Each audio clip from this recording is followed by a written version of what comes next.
Up next, we have marketing and PR expert Liz Meintjes, who runs EAM International. There are some real nuggets in here on the steps that you need to be thinking about before a launch, which can be applied at any level, even right down at the sole business owner, the auto-entrepreneur, right up to the big corporate accounts. We also chat about how important understanding your target market is, particularly when you launch across countries internationally. There is so much useful information in here that we're going to get right to it. Let's roll. Having successfully launched 3 businesses, bilingual mum to 2 and entrepreneur Antonia Bozan-Brown has connected with thousands of people, both French and international, since moving to the French Riviera. These connections allow her to speak with successful local businesses and inspirational people about life here on the Côte d'Azur and share it with you. Welcome to the Riviera Firefly podcast with your host, entrepreneur, and my mum, Antonia Bozan-Brown.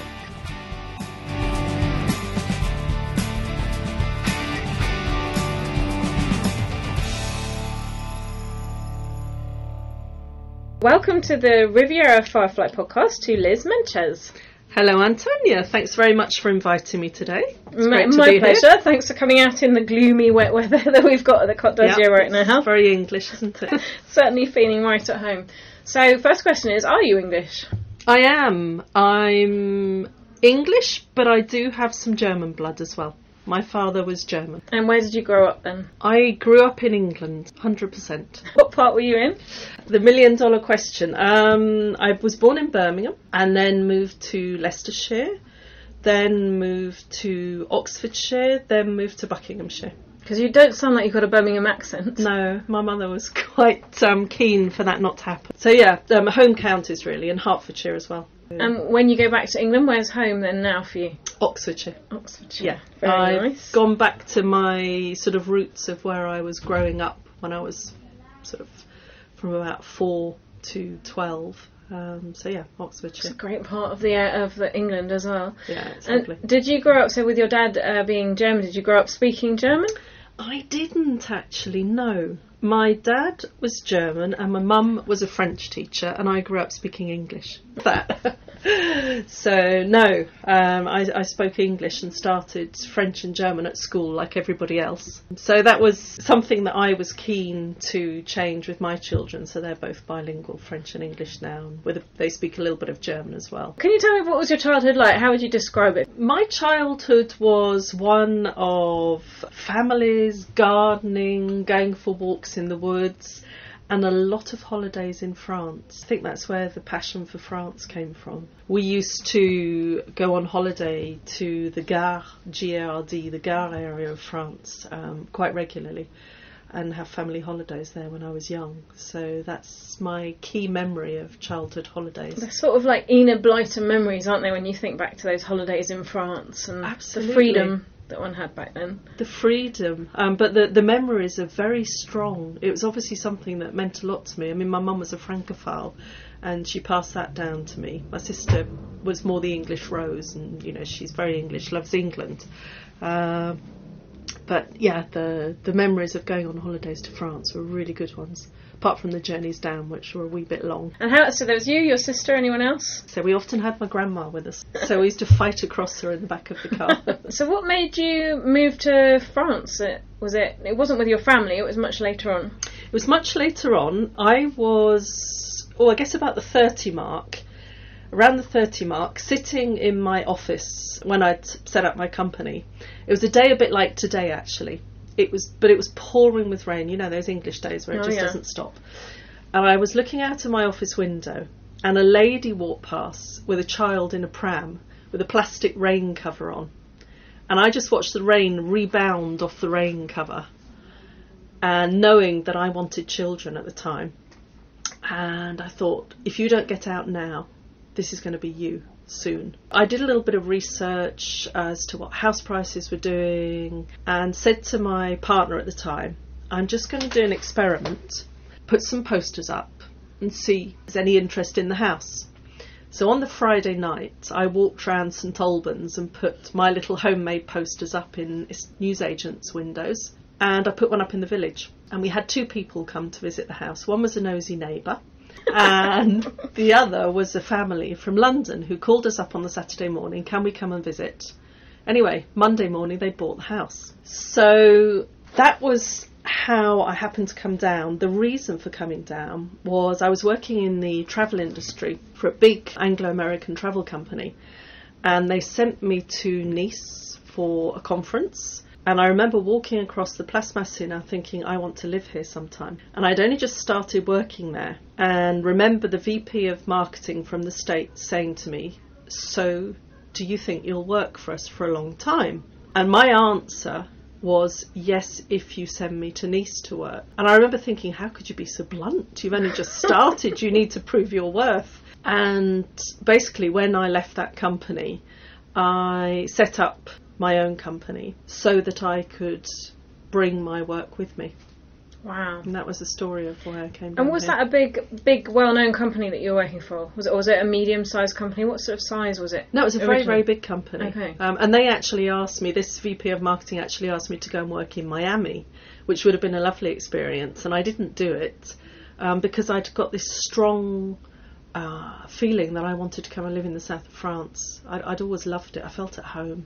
It's so similar to my background. I used to work for Amex, brilliant company actually, because you got loads and loads of training. It was, you could change department and it was like you changed company, in fact, so you could stay there for quite a long time. And again, VPs, that would sort of say, where do you want to be, where do you want to go, that kind of thing, and they were incredibly supportive. Yeah, in the end, two children, and then watching all those things on TV about move to France and all those kind of shows. We were like, let's make the move, and we did it, set up our own company, made the move. Yeah, but I think it's really nice to have worked for a big company and then set up your own. You can get so much help in different courses, like in marketing or in accounting or project management, a really good grounding which then helps you later on when you're doing your own business. Absolutely. You've been to Nice, you walked across Place Masséna, and then you visualise yourself living down here. You put the sign up and your partner wasn't that bothered about you saying, let's go, was totally on board, was also into it? No. He said to me, you've taken the roof away from over my head. And I said to him, yes, but we'll find another roof. And you'll understand a bit later on why that was quite an interesting comment, actually.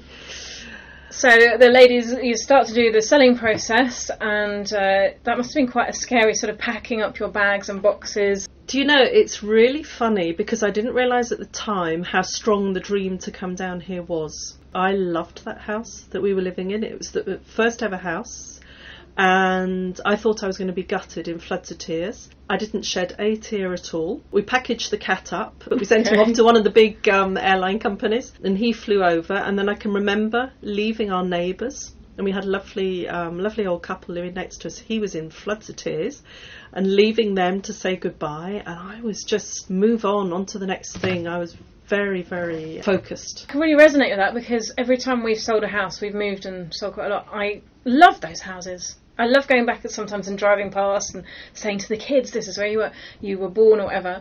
But I literally would shut the door and go, okay, what next? And move on. Happy memories, yes, but just sort of forward thinking rather than a regretting. Exactly. So you came down, where did you sort of start when you came down here to the Côte d'Azur? Started in Grasse, in a little flat that we were using as a pied-à-terre. And I was living there on my own at the time because my partner was still working in England, because the thought of one of us being freelance down here and the other not having any work and potentially not getting any straight away was too much for him. So, yeah, and probably quite rightly so, quite, sensible. So he stayed working in England for a good year, and I was living down here. I was like a pig in clover. And then the reality, I think, of what we'd moved to and the mentality and how things worked here hit home. I remember it was the 29th of September, so it was my dad's birthday. I was on my phone, on the phone to my dad, how are you, happy birthday and all this. Oh, how are you, dear? Yes, fine. And what he didn't know was about an hour before I'd called him, it was a very rainy, stormy night. We'd had about 150 litres of water pour through the roof.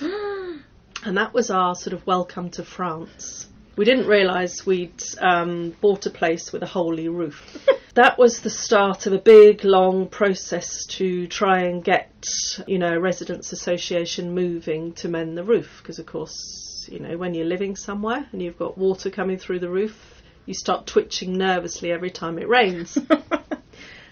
And I'd lived in Germany actually just before that. In Germany, things happen pretty quickly and pretty efficiently. And in France, they tend to take months and years, as you well know. So that was our initial introduction to the reality of life down here in general.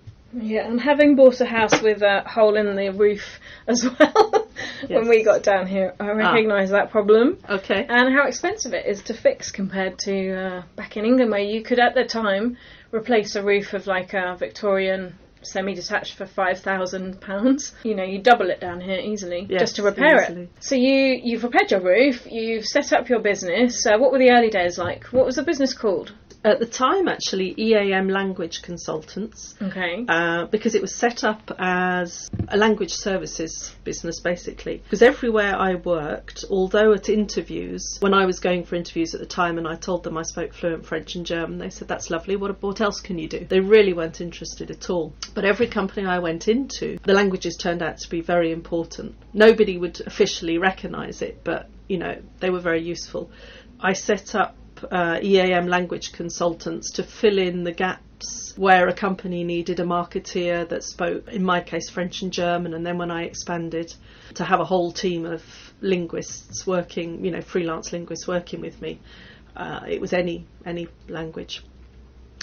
EAM Language Consultants sort of moved from the UK to France, and I was running it from the sun of my little terrace, and happy as Larry, just the cat and I at the time. So it was, it's one of these mobile businesses you ran from a computer and a telephone. Living the dream. Living the dream. Yeah. And it was, I was, very, very happy to have made the move.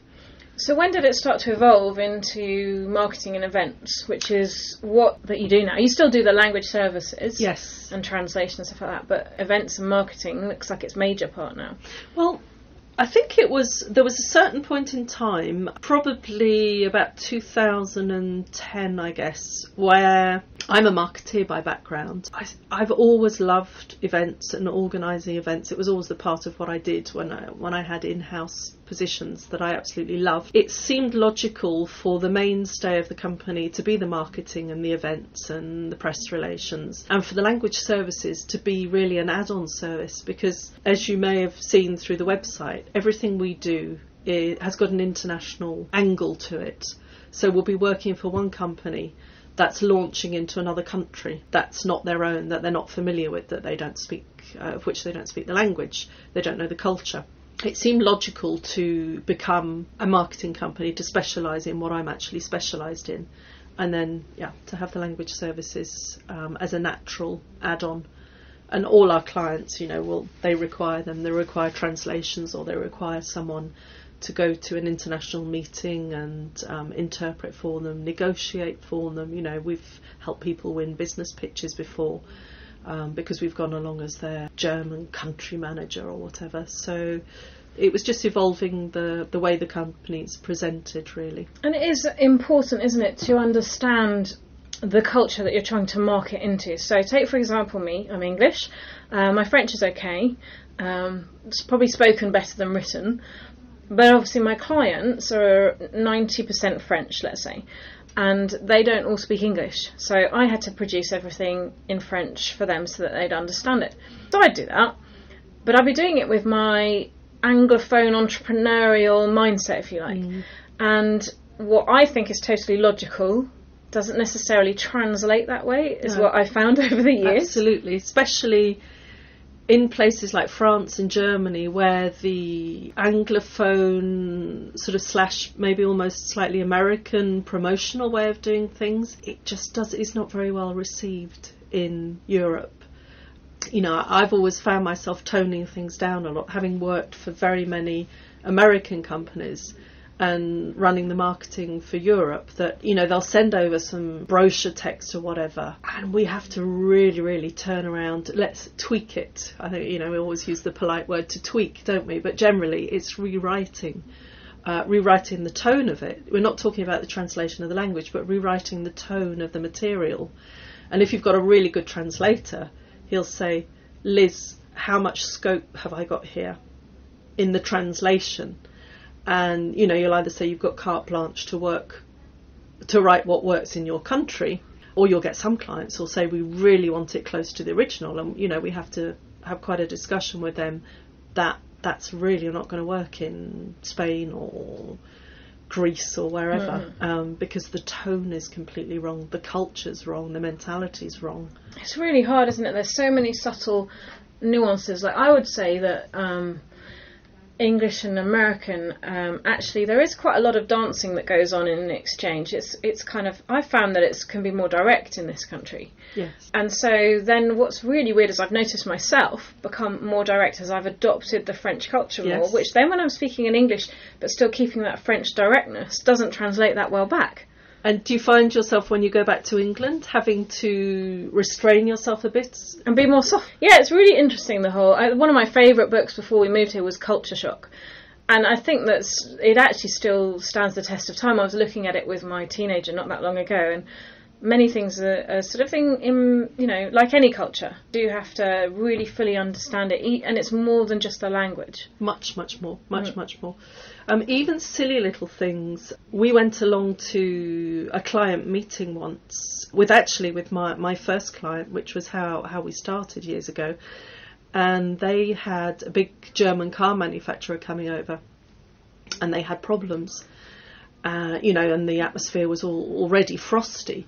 But then when you see your client, the first time you've met the client, and they'll go up to this German and say, "Hi, Manfred," and you think, oh, you know, you've just really, really compromised the whole meeting there, because it's all got to be so much more official, and, you know, Mr. So-and-so, Mrs. So-and-so. So little things like that, which seems so insignificant in our culture, can be so important in terms of the perceived respect you're giving. Because in England it's very much on that, the first name, isn't it now? Absolutely. Even with when you call EDF, you know, they'd be like, "Hi, Antonia." Whereas here it's Madame, and, yes. you know, still... Yeah. Which I like. I like that distance, actually, in Service Clientèle. I think it's great. Going back to some of the buzzwords, which I know we all hear, but I just wanted a bit more clarification from an expert. PR, marketing, advertising can be very interchangeable. How would you define them and sort of categorise them? Well, in a nutshell, marketing is a process of bringing the right product or service to the right marketplace for the right people at the right price. So marketing's the umbrella concept of how effectively you explain the value of your product. And I'm talking the benefits rather than the financial value of your product or your service, to influence customers. So Kiddyland, I'd be saying to a French parent, I'm saying maybe they had problems themselves in English when they were at school, so give your child the ease in speaking English, might be one, yeah? Give your child the ease in speaking English, set your child up for a successful future, because I'm sure you will have seen, you know, when we were growing up, to be able to speak a foreign language was probably quite unusual.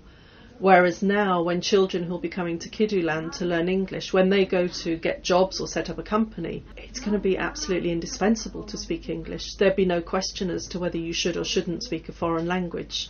What about if you were a fitness consultant or a Pilates or a yoga teacher, or so if they were marketing, what would they be focusing on? What I think you've got to take at the beginning is the customer's pain point. To be able to set yourself in their mind, in their headspace, get yourself into their headspace. Why is someone doing Pilates? Might be to get fit, might be to lose weight, to tone up, or people do Pilates because they've got bad backs, or, you know, they've got some sort of joint pain or whatever, and it's a more gentle sport than if you go and do... I mean, I used to do a lot of body combat and body pump, which hasn't been very good on my joints. So, you know, somebody who's a Pilates teacher, if they're targeting people over a certain age, you know, it's the gentle alternative perhaps to the high impact exercise classes you used to do which now are probably not going to do you any favours. Or a complementary exercise class to tone your muscles to going out playing tennis or badminton or whatever you do. You've got to get into the mindset and to focus on the pain point of why somebody would want to Part with their hard cash. part with their hard cash to do your exercise class or use your services. Yeah. And so something that I did with this little group of entrepreneurs that we meet up once a month, to auto entrepreneurs, to talk about business things, is we figured out the avatar. Yes. Our own avatar. Yes. So avatar, for those that don't know, is your typical client. So I give mine a name. Yes. And what they kind of car they might drive, where they're doing their food shopping, where they're doing their hobbies, that kind of thing. So that they can really understand the profile of their person. Exactly. So that's probably all falling into market research. That's definitely falling into market research that you should obviously be doing before you start any campaign. Yeah. Because there are people, who will come to us, for example, and say, we want to do this, we want to do that, we want to do advertising, we want to go to an event. And they look at me in horror when I say, why? How do you know? Well, we do, because that's what people do. But how do you know there's a space for you in that market before you attend that trade show or before you start spending thousands of euros on advertising campaigns? How do you know there's a space for you? How do you know how to differentiate yourself from your competitors? What are they selling? What price are they selling at? Where do they shop? Where would they find your products? Which magazines do they read? Where do they go to the gym if it's a fitness instructor doing Pilates, a non-competitive class, let's say. Assume this gym doesn't have Pilates classes, and maybe you can leave some of your leaflets there. Where are your avatar clients? Where are they shopping? What do they read? And something that you said there that I'd like to pick up on is the whole sort of niching yourself and making yourself different from your competitors. I listened to some great podcasts, and I think they're books about red ocean and blue ocean. Red ocean being very crowded, busy market. So you could say learning English down here is a busy market. So then I've had to differentiate myself and do it, we're doing it positively, we're doing it creatively, we're building the children's confidence up, and we're doing it similar to, say, the Finnish model. So we're not just doing red, yellow, blue, we're learning about the water cycle, but we do it in English. So they're sort of getting a more global approach in the language. Yeah. That's what we had to do, is find our own, or a yoga teacher might specialise in a particular style of yoga. Absolutely, because there are several different styles. Yeah. So once you've done your due diligence and research and you've kind of figured out your avatar, that's all the marketing part. Where does PR and advertising fit in? Well, advertising is obviously, it's part of that process, and PR is part of that process. People sometimes choose one or the other, or both. PR has changed enormously in terms of press relations. Years ago when I started, I used to ring up a magazine on behalf of a client and say, we've got a great article on this new form of yoga, for example. And the magazine would take the article on its merit. If it was well written and it was informative, it would take the article and publish it. And yes, you would have the magazine, the advertising person would get your number, they'd ask you for the advertising, the person responsible within the company. But you could still get articles published without advertising. So PR is for free, in inverted commas, although you're obviously paying the person an hourly rate to do the PR, or you're employing them.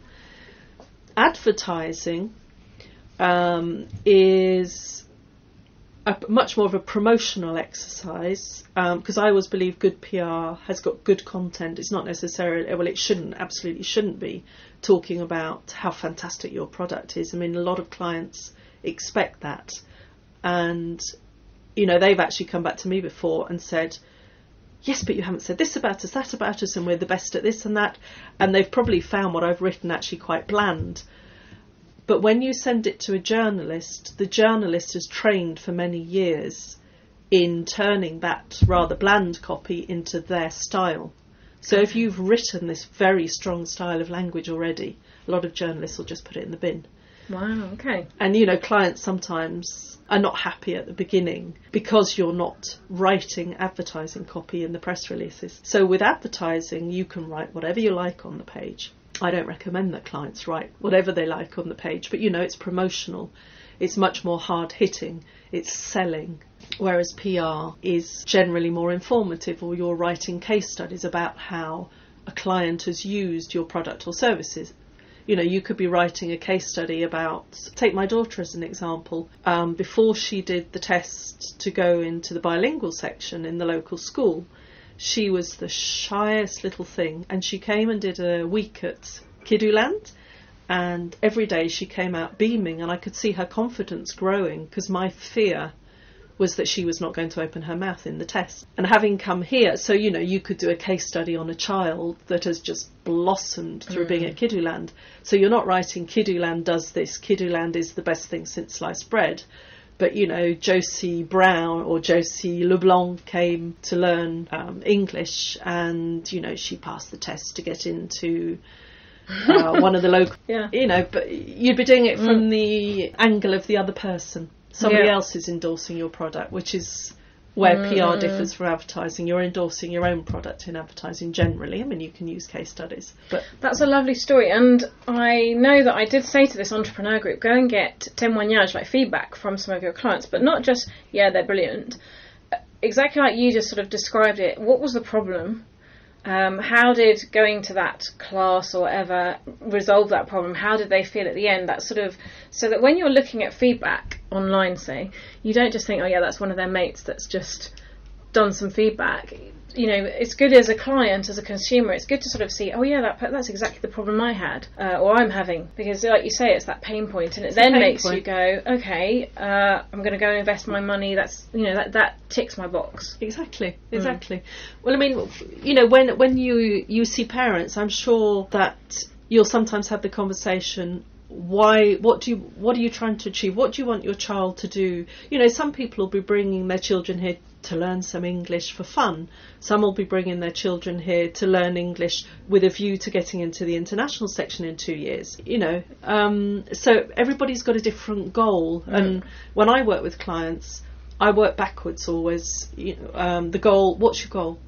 Why are we doing this? Well, I don't know, because I thought we should do a bit of marketing. What do you want to achieve? What turnover do you want to have in a year, in 5 years? Because obviously people are in business to survive, to pay the bills, to feed the family, sort of thing. So, work back from the goal, then work back from the pain point. What is it that's difficult at the moment? I mean, for example, for us, I worked for a company once on a consultancy basis who were having real difficulty getting into Germany. And it just wasn't clicking because the two mentalities were not similar. They weren't understanding each other. They were speaking the same language, which was English, of course, at the time. The pain point was we cannot communicate. So we turned that round. They could communicate in the end. They were silly little things, but they were misunderstanding each other, misfiring off each other. Understanding where your client wants to go, why they want to go there, and then you work out for them how they go there within the marketing process. It's just incredibly powerful. My goal setting, that's how I do my goal setting. It's with the end in mind. Yeah. And work back. And even my personal, I'm just pointing to my door there, that's my personal kind of what I would like to achieve personally. You can see like the Taj Mahal, the Northern Lights. That's what, it's something that I'd seen on Mind Valley or one of those online.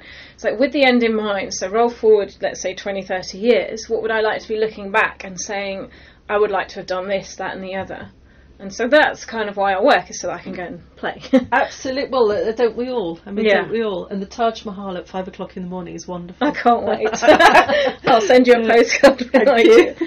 So, very important with the end in mind, because advertising, marketing, PR, not only is it hugely time consuming, it's really expensive. Yes. So you do have to get it right, because you can rack up bills very quickly, even on Facebook boosts and Google ads. If you're not careful, it can. I mean, I think that we're lucky these days compared to 5 years ago even. The budgets that you had to have for marketing were so much bigger when compared to Facebook boosts and things, where you can actually do campaigns for what are very small amounts of money compared, you know, I mean, when I used to do page advertising in magazines for companies, I think the least you would ever pay was about £650 a page for probably not the best magazine on earth, but, you know, there was a target market there. Whereas now we do have the huge advantage of having social media, but you can spend a lot of money on it if you get it wrong. If the person that you're working with has not been briefed 100% about, you know, going back to goal in mind, where are we going, why are we going there? And I think it's very, very important to spend a lot of time on understanding, again, your customer avatar, as you said, and the mindset of your customer. Because are you and your customer, do you have a similar approach to things? Because otherwise things are going to take a long time. So that all needs to be discussed up front before starting. It's a very transitional period we're in as well, because, you know, you and I, we figure we were about the same age, so we grew up with magazine articles, newspaper articles. Well, it's all changing. That's kind of going to the wall quite a lot. So now we're in the middle of social media, trying to get our heads around it. I know that my clients in France, and like I said, 90% are French, they don't really like social media, particularly Facebook. I do. I kind of, you know, I'm careful what I put on there, personally, or what I like, or what have you. But I do like Facebook. That's the one I like. Instagram, Snapchat, I struggle with those. I don't even think my clients are on there. They are all on, professionally, on LinkedIn. Yes. And so about 12 months ago, I redid my whole LinkedIn page and my kind of philosophy. I'm not looking for a job, so I don't need to have it looking like I'm looking for a job. So I use it more like a window to what I'm about, that kind of thing. What social media do you think is important right now, given that we have to accept it is important, because you can't advertise in the local newspaper magazine and expect the same return on investment that you used to have. Even some of the local magazines for Sophia Antipolis and places like that, we just don't know that people are even reading them now. No, absolutely. Everyone's on their phone Absolutely. the whole time, therefore we have to be on their phone. I think it's a very good question, and one that I can't answer succinctly, because one of the things that I think you have to be very, very careful with social media is not to be on everything. So the fact that you say, you know, there are some which just, they're not your thing, that's very good. Some social media is targeted much more towards ladies. So, you know, Pinterest, for example. So obviously if you've just brought out the latest high-tech gadget which is generally targeted at the guys, you know, putting it up on Pinterest, okay, yeah, maybe the ladies can buy it for Christmas presents or birthday presents, but it's probably not quite the right channel.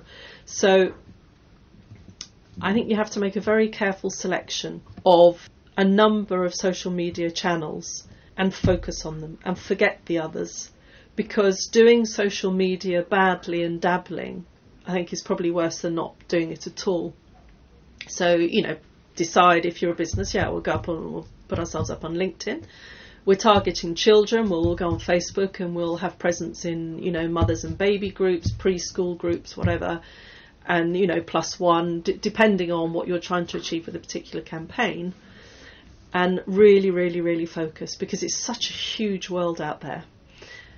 Something which I think is very important in social media is video. Yeah. That sometimes, you know, we shy away a bit from the camera, even we marketing bods. You know, we sit in the background and market other people, but video on social media is very, very powerful. It's huge now. Yeah. Particularly, and I think, isn't Facebook linked to Instagram anyway now? So I think they share it across platforms and stuff. Yeah. So yes, I got into video. Like I was saying to you earlier, like the last 3 months I haven't really wanted to, but I was doing Facebook Lives last year, and I think that really, really helped my business a lot. It definitely helped visibility. It's probably what helped me win that award with the Riviera Business Club last year, because I think visibility suddenly went up. In the English market, definitely. Yeah. I'm not saying, because my clients really aren't on Facebook, but it all helps. So if you're saying video, what could someone be doing to promote themselves using video? What should they be doing?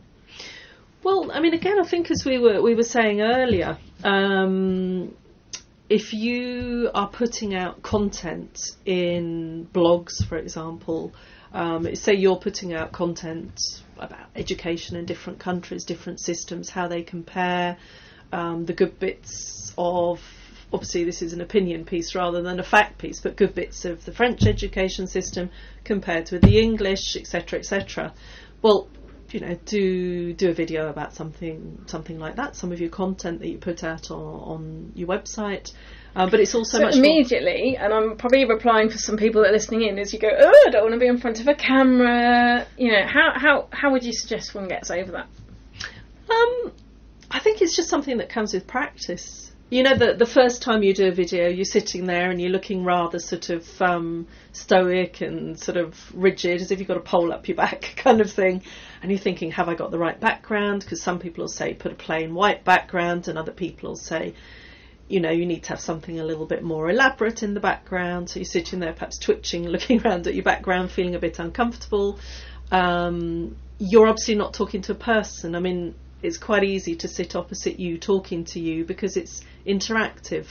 Whereas when you're putting out a video, it's very unnatural to sit talking into a microphone.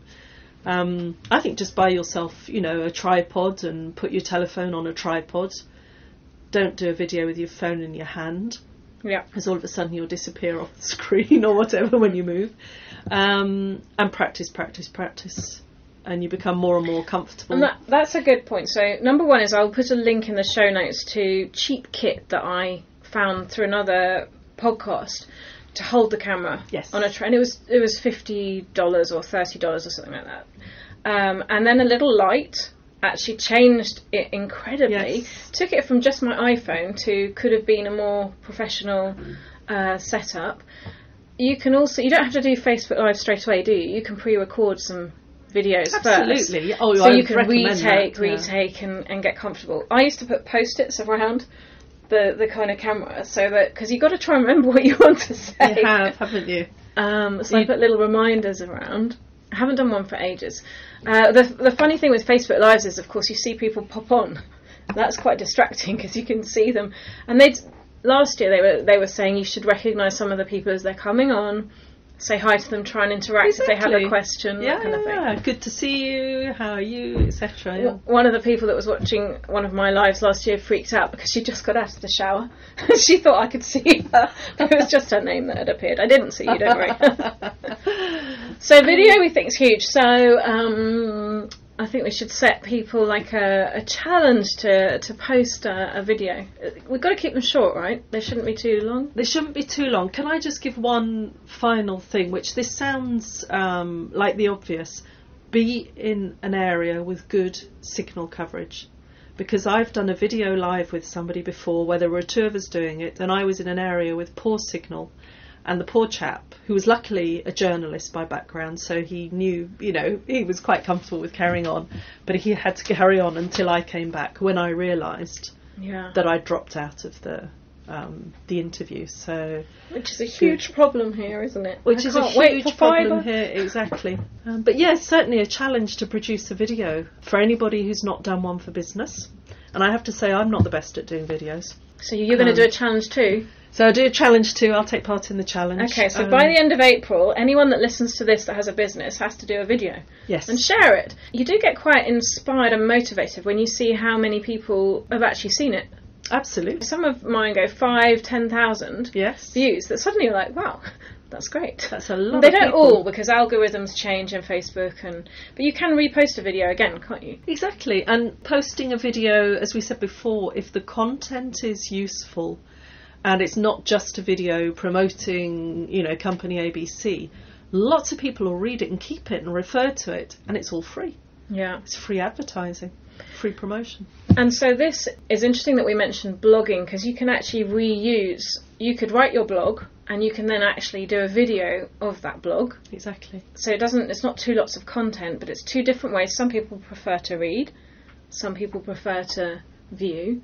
Absolutely. And you're then getting out in all the different mediums, plus all your words and SEO and everything are in the blog. Yes. So it's important to have a blog. It's important to have a blog. Some people, for example, if they're on the move, will listen to a podcast, or if they're on a train, they'll listen to, you know, a video, whereas they might not want to read on a smartphone. Yeah. Personally, I don't like reading on a smartphone because I find the print too small. But, you know, they'll be listening to you on the train sort of thing, or maybe even a Facebook Live, you know, if they happen to be on the train at that time. Let's imagine your typical client has found you online through your video that you've done in April and come to see you. What kind of process would you take them through? So you've asked your question of the end in mind. What's your goal? What happens next then for this client that's about to develop, let's say, into Germany or to Spain or something like that? Okay. Well, we'll basically look at, their goals, as you say, identify their target market, who could be your paying customer, what do you know about them, are they going to be doing consumer marketing or B2B business marketing, identify the key sort of demographics of the market, the age, the gender, the income, the education, ethnicity, family size, if it's product that could be used by a family, psychographic elements of the market, social class, your ABCs, lifestyle. Is your target person a father of a family who likes playing golf, or does he go to the Grand Prix? Personality, the values of these people, because often in business it's much easier to go after people with values that tie up with your values. So all these sorts of things. Life stage, where are they at in their life stage? Are they a married couple without children, family, an elderly couple, or a 60-something couple about to retire? Behaviouristic characteristics, so coming back to the buying patterns, loyalty, attitude, that sort of thing. So we go through all those elements of identifying the market, and then we look at how target market spends money. How much is your target market likely to spend on your product or your service? So this is something where you can often do sort of local market testing. You put out a survey to people who you know personally, who you've defined to be in your target market, although they might not need your product at the current time. So you say to them quite simply, I'm offering English classes, a term is X number of classes. What do you think would be a reasonable amount? And get people to sort of refer back to you. What are they looking? What would they not want to find? And do your market research on people you know. Or if you can find some people you don't know who are happy to take part. And of course for your clients it's going to change. So what someone might pay in the UK might not be the same amount in France. Absolutely. So it's a huge culture thing again. It is a huge cultural thing because, in France there's a very different mindset on what people are prepared to pay for a good service, and everybody in France obviously pays quite a lot of what they earn back to the government, so it's a very different pricing structure. Okay, so that all goes into your market research. Then what happens? Another part of the market research is trends. What's the market doing? What was the market doing in the past? What's it doing at the moment? What will the market be doing depending on what you're selling, obviously, but 6 months, what will the market be doing in a year? So market trends. You can monitor trends, as using Google Trends, Google Analytics and things like that are very, very good and I tools. do have with Google, I get Google alerts, so Yes, I put Google. words in that will be tracking, say, what some of our competitors are doing, or people that I really want to follow and admire, or keywords, even like Côte d'Azur France or Côte d'Azur Living. I get little alerts from Google that will say this article's been written, or that post. Exactly. Yeah. No, I mean, they're very good because you can add in the key phrases, or the name of your industry or whatever, or the name of your competitors. They're really good. Then I think you need to work out the number of potential clients for your product or service by checking sort of population trends within that age group, gender, region, etc. Competitor analysis, know your competition, what are they doing? How long have they been around? How many employees do they have? What's their turnover if you can find it? There are lots of different tools, market studies and things in the library. You can obviously buy them online. Most of them cost a fortune to buy. Know your competitor's advantage. What are they good at? Or what are they not so good at? Maybe that's your market niche. So, we help our customers. So how would you go about finding that out? So you go and look at their websites, obviously. You look at their websites, obviously, as you say, with things like Google Alerts, you can see some of the articles that they're putting out, or maybe they're launching a new brochure or something. You can look at those and analyse where you think they might be good, might not be good. You can talk to people maybe who use their services. Another thing which I think is generally quite useful if you can.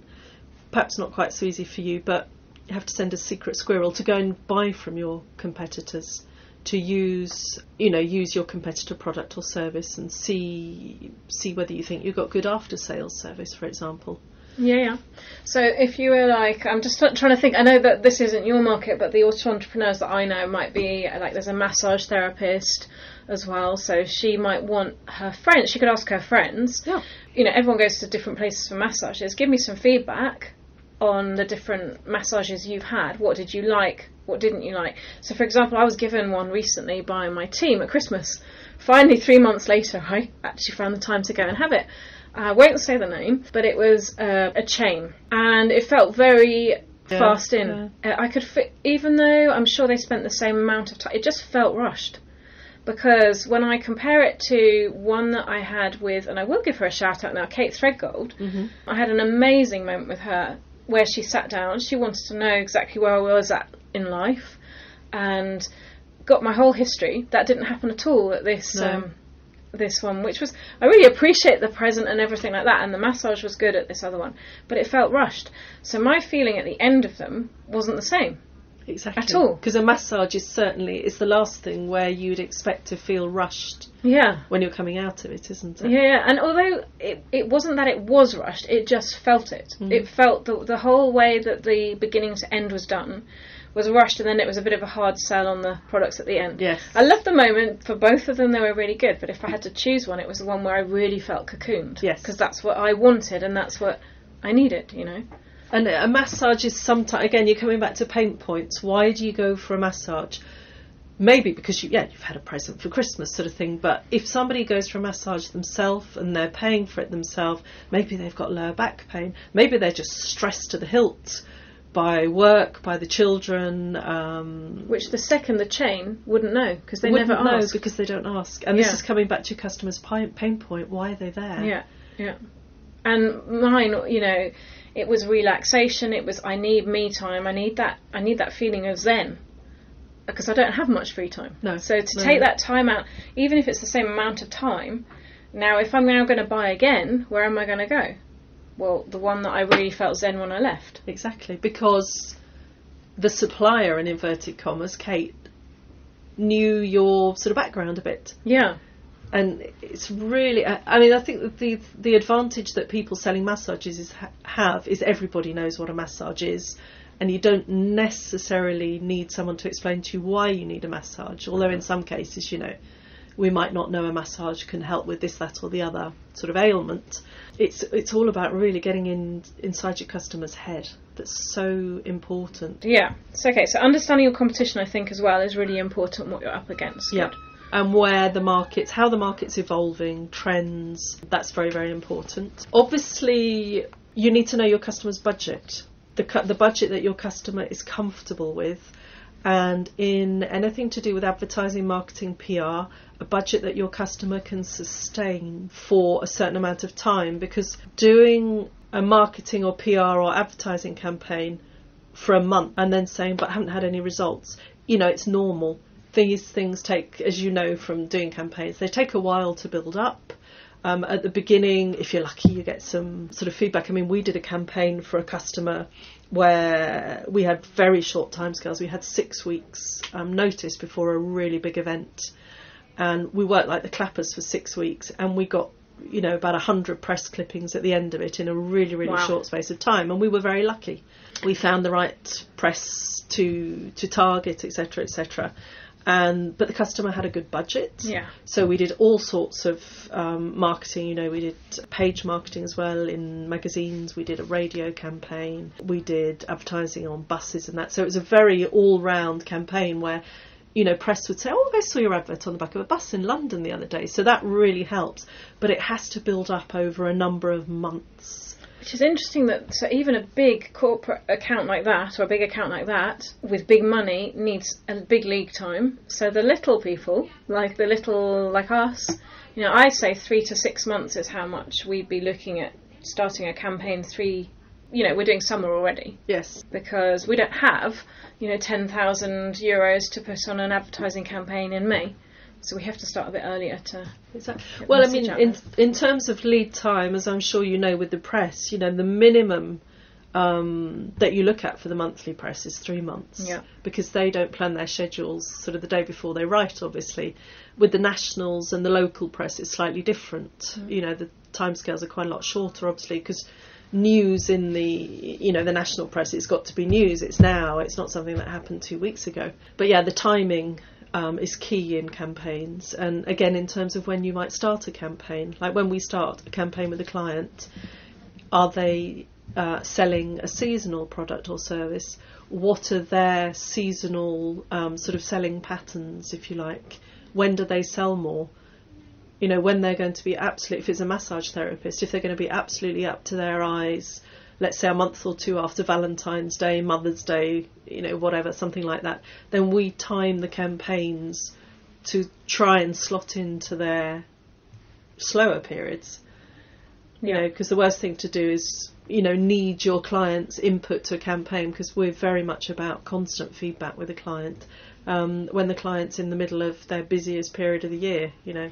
And it's the same as I was saying to you earlier. I'll get calls from magazines, do you want to pay $1,500 for a slot in our next edition?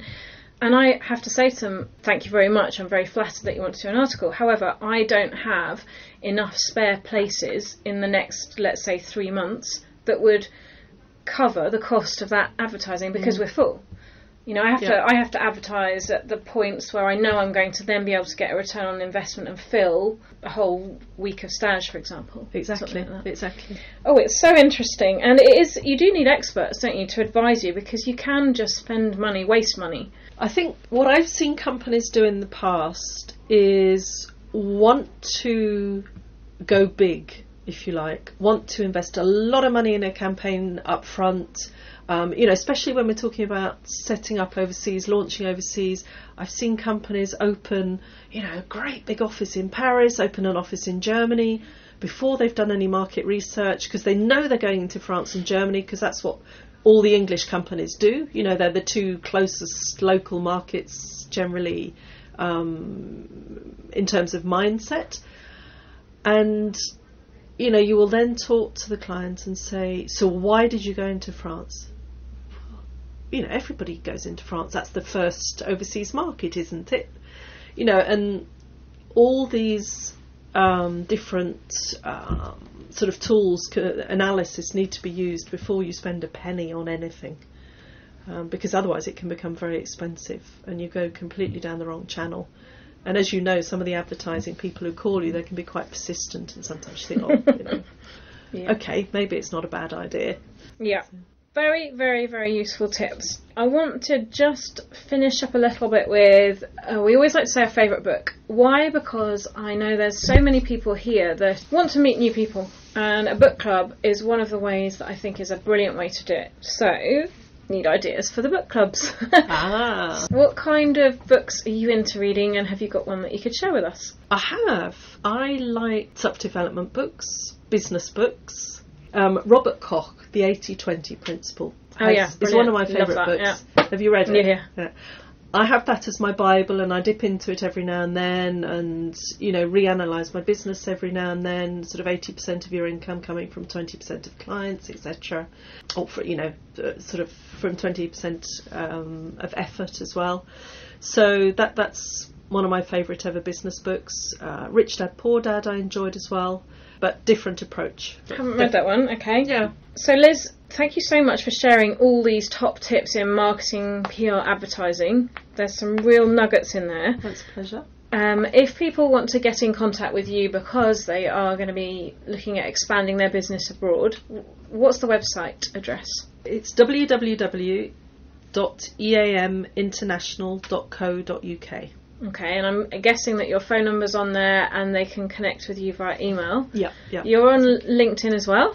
I'm on LinkedIn as well. So I'm going to put the link to that in the show notes so that people can click through, and all the social media. You're in some networking groups as well, or not? Yes. Where could people meet up with you in different networking groups? Which ones are you part of? Okay, I'm a member of the PWN, the Professional Women's Network. That's where we first met, I think, years ago. I think it was, wasn't it? Yeah. I used to do the PR and the marketing for the PWN a few years back. Now I'm just enjoying the benefits of being in the group, which are fantastic. You know, meeting up with really inspirational ladies at events and for lunches. And I mean, the rest of my sort of business networking contacts here, it's sort of more ad hoc, if you like. I'm not part of specific because you've built your groups. Network up now. I've built my network up. Unless you sing, then you can meet me in choirs. But what choirs are you part of? Ristretto. Okay, I'm going to look that one up. My husband's part of a choir, and I just started.